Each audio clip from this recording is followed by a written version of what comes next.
Hi everybody, welcome back. So today we're going to take a look at the basic or core meaning for the preposition up and how it can be used with phrasal verbs. Now up is the most common preposition and there are about 1,000 phrasal verbs that use it. And like all English prepositions, up can mean a lot of different things. In fact, up has between 50 and 60 different meanings. This, of course, makes it a rather difficult preposition to understand well. The good news, however, is that up is a polyseme. If you aren't familiar with the term polyseme, it's basically a word in which the meaning has been extended in some way to mean something else. Often these extended meanings are metaphors of some kind. A simple example of a polyseme is the word head.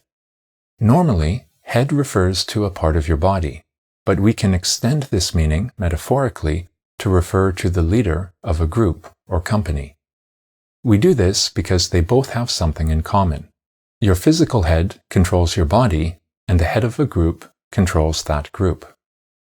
Now, just like the word head, the preposition up is also a polyseme, and this means that all of its 50 or 60 different meanings are actually connected to each other. So, if we understand how these different meanings are connected, they'll be much easier to remember. So the first step to learning all the different meanings of up is to have a really good understanding of its basic or core meaning, since this is where all the other meanings come from. So we can visualize the basic meaning of up with an arrow like this.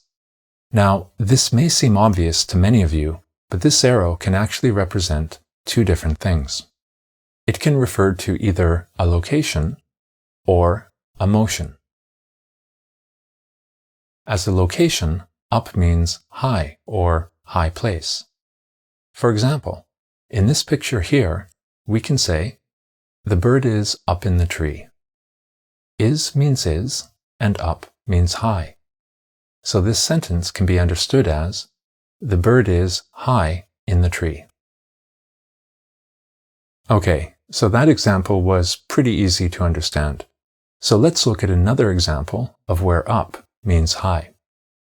In this picture here, we can say, the man holds a sign.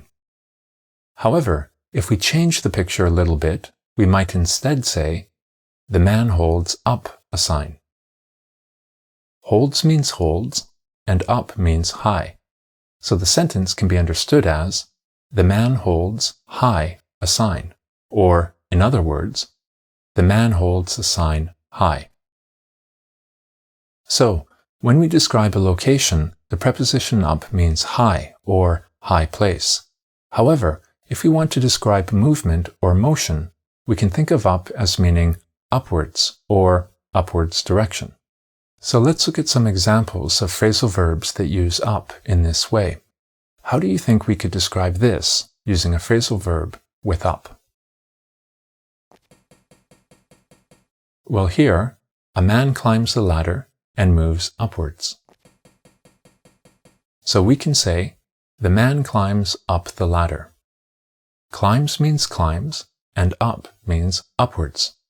So the sentence can be understood as, the man climbs upwards the ladder. Or, in other words, the man climbs the ladder in an upwards direction. All right, let's take a look at one more example. How could we describe this using a phrasal verb with the preposition up? Here, a balloon floats on air and moves in an upwards direction. So we can say, the balloon floats up. Floats means floats, and up means upwards. So the sentence can be understood as simply, the balloon floats upwards.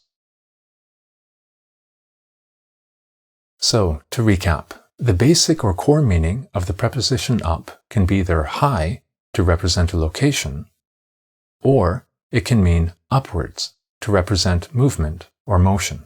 Now, I'm sure that for many of you, this was a very easy lesson. However, it's important to have a clear mental picture of the two basic meanings for the preposition up, because we're going to need them in order to understand all the other meanings that up can have when used with phrasal verbs. And we'll start looking at those in the next video. See you next time. Cheers.